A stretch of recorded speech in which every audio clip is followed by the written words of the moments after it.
इस कार्यक्रम के प्रसारण सहयोगी हैं श्री दिगंबर जैन बड़ा मंदिर, B73B, सेक्टर 27, नोएडा, उत्तर प्रदेश। संरक्षक श्री महावीर जैन, संरक्षक डॉक्टर SP जैन, संरक्षक श्री राकेश जैन, अध्यक्ष श्री पवन कुमार जैन, उपाध्यक्ष श्री निर्मल कुमार जैन, सचिव श्री अजय जैन, कोषाध्यक्ष श्री सुभाष चंद्र जैन, महासचिव श्री चंद्र प्रकाश जैन, प्रबंधक श्री सुबोध कुमार जैन, सदस्य श्री संदीप जैन, सदस्य श्री प्रमोद जैन, सदस्य श्री दिनेश जैन, सदस्य श्री राजीव जैन, सदस्य श्री MP जैन।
आज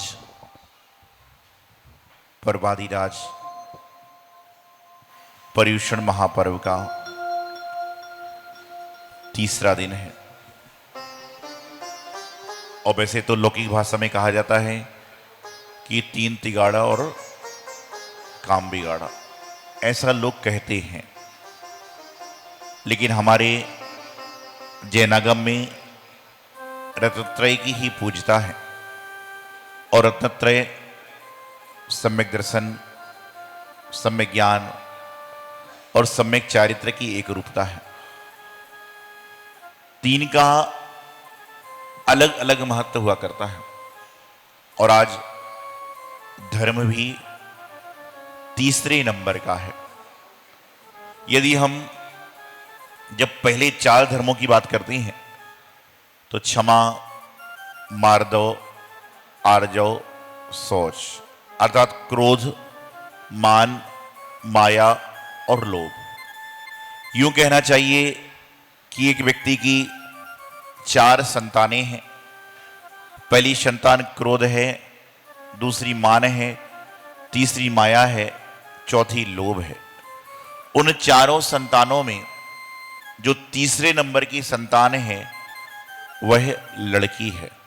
माया अर्थात स्त्रीवाचक शब्द होता है। क्रोध, मान और लोभ ये पुरुषवाचक शब्द होते हैं। तो तीनों जो संतान हैं वह पुरुष रूप में हैं और जो तीसरे नंबर की संतान है वह स्त्री रूप में है।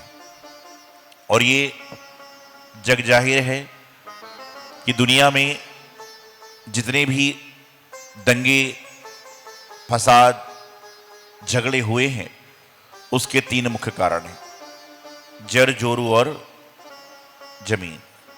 कि कभी रुपए के कारण, चाहे स्त्री के कारण और जमीन के कारण। गुरुदेव हमेशा एक बात शिष्यों को, हमको, भक्तों को समझाते थे कि जिंदगी में सफलता को पाना है तो हमेशा ध्यान रखना श्री, स्त्री और लक्ष्मी इनसे दूर चलो। जितना जितना दूर चलोगे उतना उतना आपके जीवन का कल्याण हो जाएगा।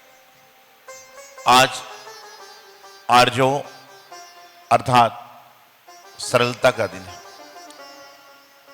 ऋजुता का दिन है, जीवन में सरल होने का दिन है। जीवन में सरलता को पाने का दिन है। जीवन में सरलता को अंगीकार करने का दिन है। और जो व्यक्ति जीवन में जितना जितना सरल होता है वह उतना उतना ही लोगों को पसंद होता है।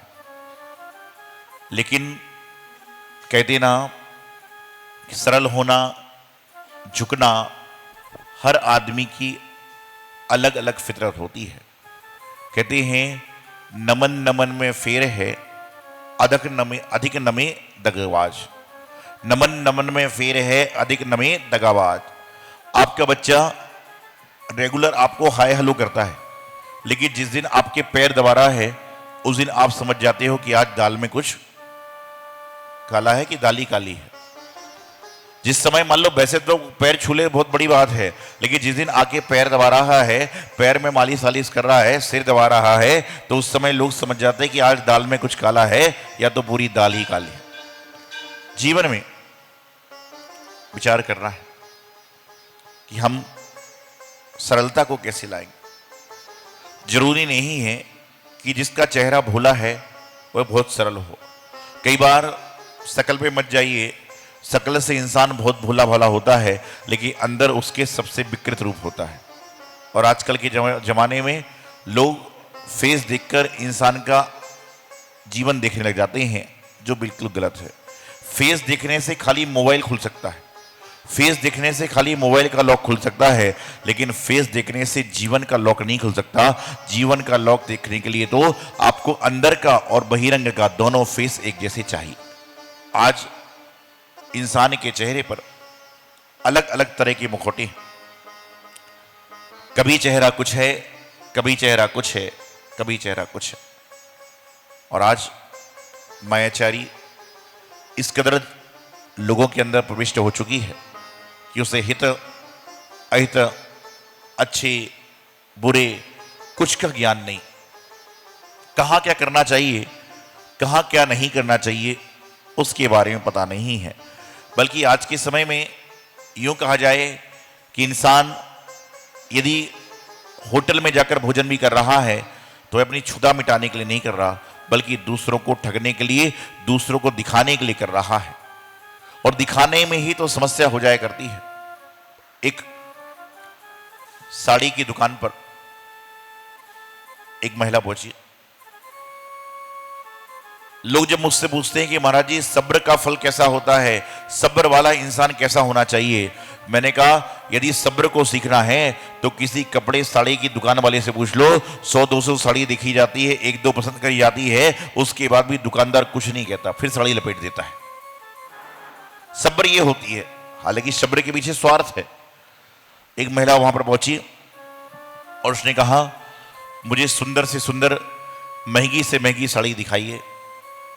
दुकानदार ने कोटा, बनारसी, जयपुरी, सूरत, पता नहीं कौन कौन सी जमाने की होती, सब दिखा दी। 150 साड़ी दिखा दी। उसने कहा ये पसंद नहीं आ रही। उसने ऑनलाइन दिखा दी, बोले ये पसंद नहीं आ रही है। तो दुकानदार ने हाथ जोड़कर कहा, बहन जी आपको कौन सी साड़ी चाहिए? उस साड़ी को दिखाने के बाद जब उसको पसंद नहीं आ रही थी, आखिरकार दुकानदार ने थक हार कर पूछ ही लिया कि आप बताओ मैं आपको कौन सी साड़ी दिखाऊं जो आपको पसंद आए। कोटा, बनारसी, सिल्की, पता नहीं सब दिखा दी। उसने 100-150 साड़ी खुली हुई थी। उन साड़ियों के सामने उसने कहा, मैं तो मात्र वह साड़ी चाहती हूं जिसको मैं पहनकर चलूं। मैं तो वह साड़ी आपसे मांग रही हूं कि जिसको मैं पहनकर चलूं तो मेरी पड़ोसन जल जाए। क्या कहा? मैं तो वह साड़ी चाहती हूं जिसको मैं पहनकर चलूं तो मेरी पड़ोसन चल जाए। दुकानदार ने अपने नौकर को तेजी से आवाज बोले, रामू इधर आओ, रामू इधर आओ। बोले साड़ी समेट लो, अंदर कर दो, पैक कर दो। बोले भाई साहब नाराज क्यों हो रहे हो? बोले बहन जी मुझे माफ करना, बहन जी मुझे क्षमा कर देना। बोले क्यों? अरे बोले आधे घंटे पहले आपकी पड़ोसन भी ऐसी ही साड़ी लेकर गई है कि मैं कौन सी साड़ी पहनकर चलूं मेरी पड़ोसन जल जाए। तो मेरा भी तो ईमान है, मेरा भी तो धर्म है, दुकानदार है तो क्या हुआ?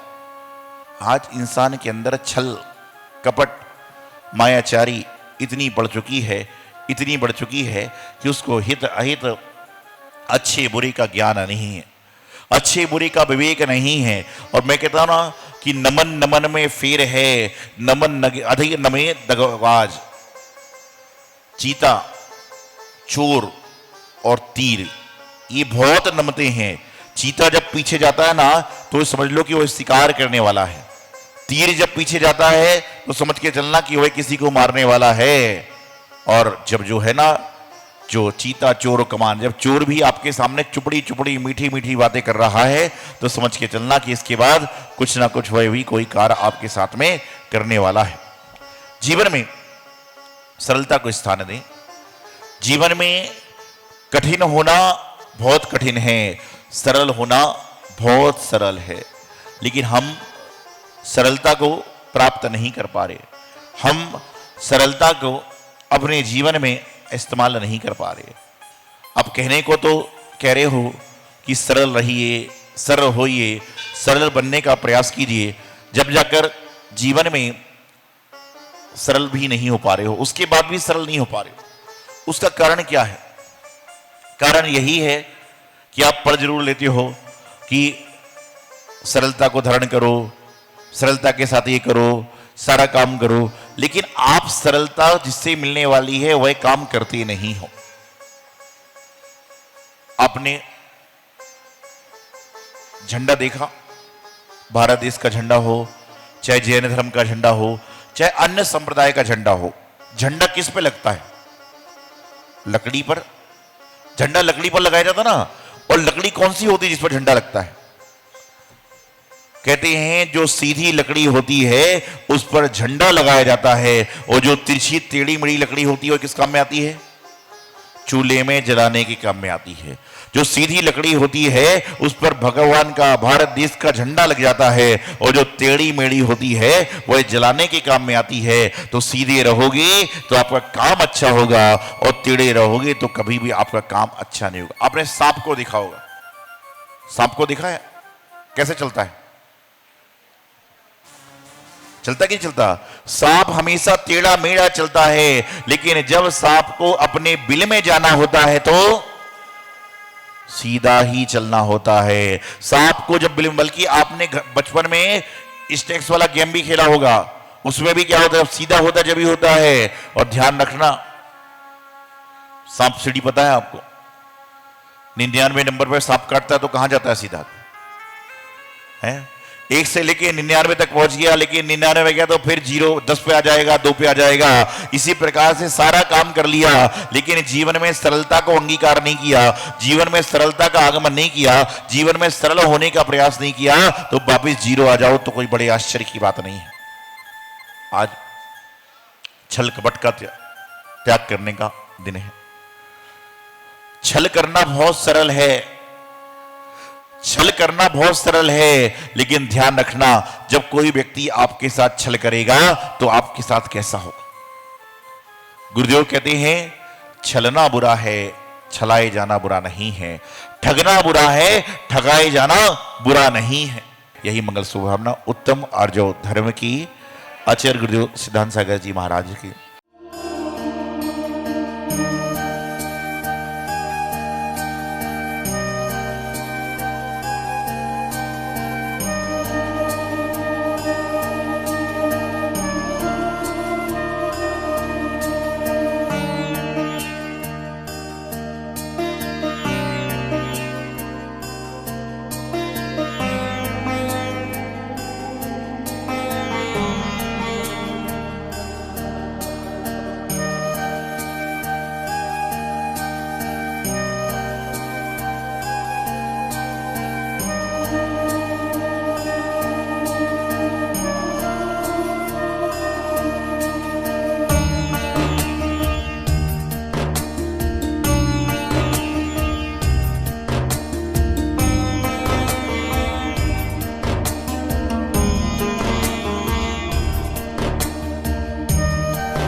इस कार्यक्रम के प्रसारण सहयोगी थे श्री दिगंबर जैन बड़ा मंदिर, B73B, सेक्टर 27, नोएडा, उत्तर प्रदेश। संरक्षक श्री महावीर जैन, संरक्षक डॉक्टर SP जैन, संरक्षक श्री राकेश जैन, अध्यक्ष श्री पवन कुमार जैन, उपाध्यक्ष श्री निर्मल कुमार जैन, सचिव श्री अजय जैन, कोषाध्यक्ष श्री सुभाष चंद्र जैन, महासचिव श्री चंद्र प्रकाश जैन, प्रबंधक श्री सुबोध कुमार जैन, सदस्य श्री संदीप जैन, सदस्य श्री प्रमोद जैन, सदस्य श्री दिनेश जैन, सदस्य श्री राजीव जैन, सदस्य श्री MP जैन।